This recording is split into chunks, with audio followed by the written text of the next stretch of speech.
Kung naghahanap ka ng murang road bike na pang entry level, ito ang bike na hinahanap mo. 2019 Sunpeed Triton road bike.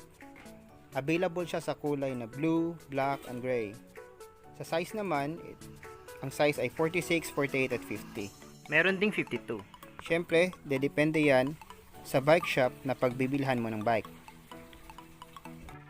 Alloy ang stem, drop bar, at seat post nito. At malambot rin yung saddle. Regarding naman sa frame set, pawang alloy ang both frame at port. Malinis din weld at internal cabling na rin to, kaya hindi sagabal yung mga cables. Sensah reflex and drivetrain ito.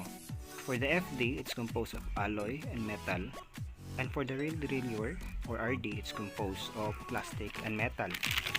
Madaling kalawangin ang RD at FD, which is normal naman for entry level na drivetrain like Shimano Claris and Shimano Tourney. Unbranded ang crank arm. May sukat siyang 34 at 50 teeth, while ang cogs naman is a cassette type na may sukat na 11 at 28 teeth. Punta naman tayo sa wheelset. Let's start with the rims. Ang rims is made of alloy na stock ng Sunpeed. Meron siyang lapad na 30mm. At ang spokes at nipples ay gawa sa metal. Ang hub is made of alloy na ang brand is Sulon. Ang tire is Chaoyang na may sukat na 700C by 25. So far, di siya napupudpod at hindi rin kumukunat sa daan.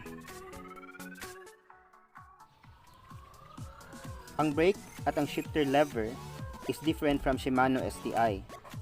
But kahawig niya yung SRAM. Iisa ang lever ng brake at ang shifter. Kung gusto mong palakihin ang plato, i-full mo lang yung shift. Tapos kung gusto mo namang lumipat sa maliit na plato, just do a half shift.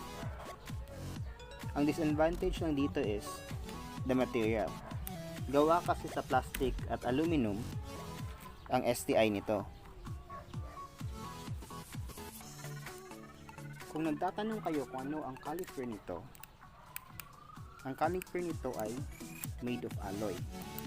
Ang brand name is Z-Star. So far, maganda naman yung kapit at walang issue sa preno. Thank you for watching mga ka-spinners. Pasensya na po at medyo marumi yung cogs dahil sa paglibot-libot ko rito sa likod ng bahay namin. But by the way, stay safe at stay at home lang muna tayo. So if you like this video, just simply hit the subscribe button and notification bell. But if you want to leave a comment or suggestion, just message down below.